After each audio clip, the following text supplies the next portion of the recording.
Hey everyone, my name is Paul Pater and I sit on the board of the Illinois Nurses Association. I was part of the union team that won hazard pay at UI Health, the first nursing staff in the station to do so for COVID-19. I'm making this video in order to teach you how to organize your staff so you can have some, all, or even better benefits than I have.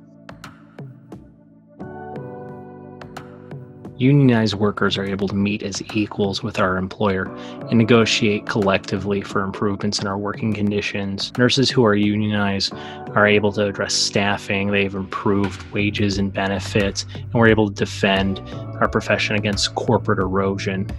Federal and state law protects your right to organize a union. It is illegal for your employer to fire, discriminate, or retaliate against an employee who is organizing a union. As nurses, we deserve to have our voices heard, and it's time we stood up for ourselves. So there's essentially 5 steps to forming a union. First, we want to talk with our coworkers and form an organizing committee.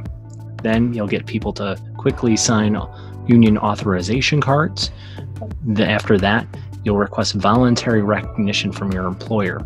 Then hold an election to certify the union, and when you win, you'll sit down and negotiate that first contract. Let's break down those steps a little more, just so you understand what needs to happen, so that way you and your coworkers can be united, successful, and get paid. In future videos, I'll discuss more in-depth strategies for each of these steps and how to ensure your victory. When we talk with our coworkers, we want to make sure that it's private and with people we trust. The conversations we have with these trusted coworkers should be focused on building a values and issues-based campaign. What does that look like? Well, if for instance, if you don't have enough of or the right kind of PPE, if you don't get a lunch break, or if there is a pay discrepancy. We want to focus on topics you can organize people around. When we have enough people from different parts of the hospital that we trust to be part of this effort, we're going to form an organizing committee that's representative of the staff as a whole.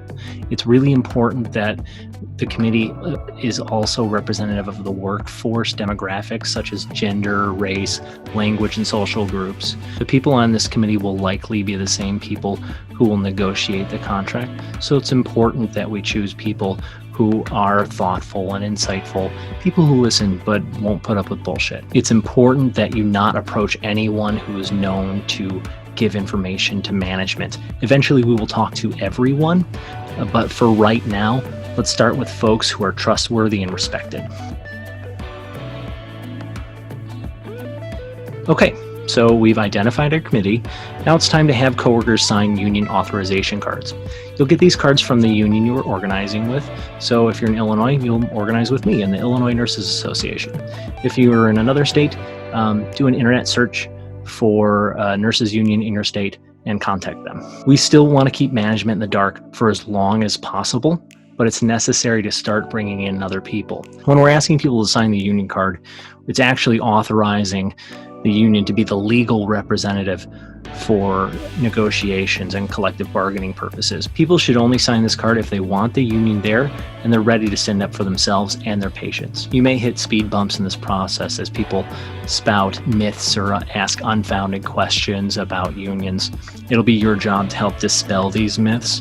And 2 of the biggest ones that I hear on a regular basis are you can't fire bad nurses and union dues just go to politicians.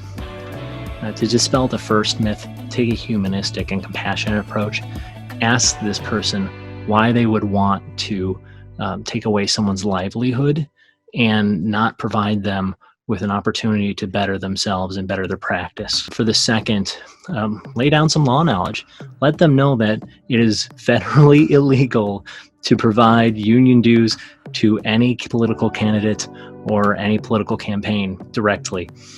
None of us want to go to jail. What union dues can be used for are sustaining the union activities and to throw yourself a party after you win that first contract. That's me after my first contract win. Miss my hair. Anyways, you'll want to sign at least 80% of eligible staff to cards so that way you can ensure a union victory. It's important to show strength, and we do that by showing a large margin of victory.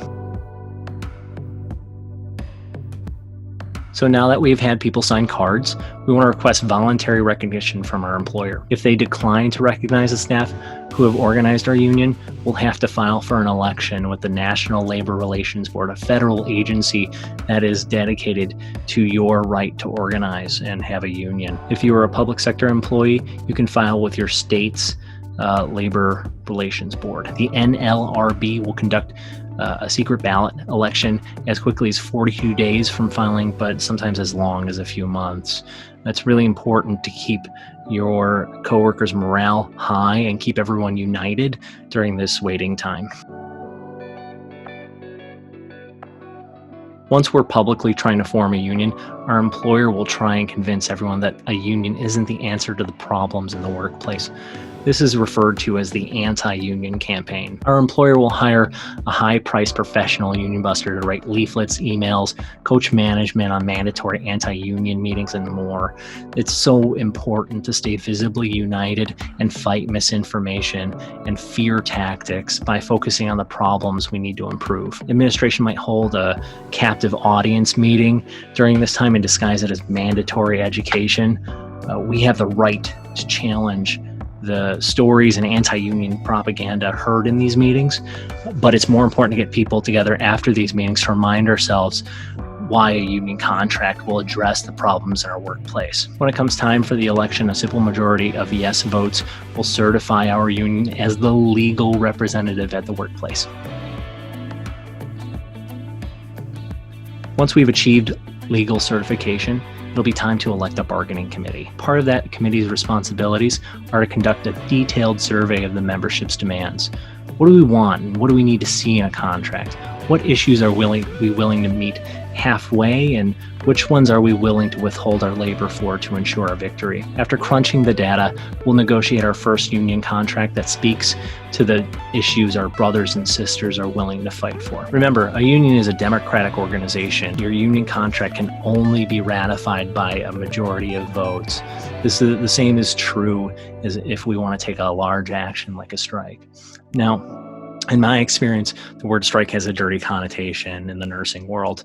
What about the patients? Who will take care of them is constantly what's asked during any pre-strike period. I would challenge that by asking, how can we be dutiful in our responsibilities to our patients if we don't have the resources made available to sustain ourselves and have a safe working environment? We, in fact, are doing a disservice to our patients and our communities by denying ourselves our voice and dignity in the workplace.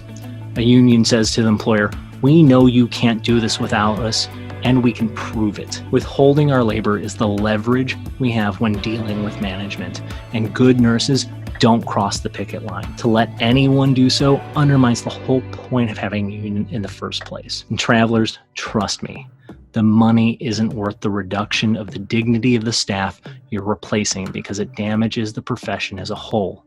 Don't get me wrong, there is plenty of space for travelers in the nursing world, but not as replacements for permanent staff who are risking their livelihoods for the betterment of those around them. You're not allowing them to strike because you're providing the staff's adversary in this conflict the resource that allowed leverage for the strike to occur in the first place. And don't worry about those patients. Most won't voluntarily come to a hospital that's on strike anyways. The community's resources are going to be diverted to surrounding facilities, and it ultimately falls in management's heads to get a deal done, and the pressure really is on them. Nurses, we have the right to stand up for ourselves, and we have the right to demand to be seen more than as just disposable. We deserve dignity in the workplace, and this is how we get it. Standing shoulder to shoulder, being brave, and challenging injustice to the profession in our communities.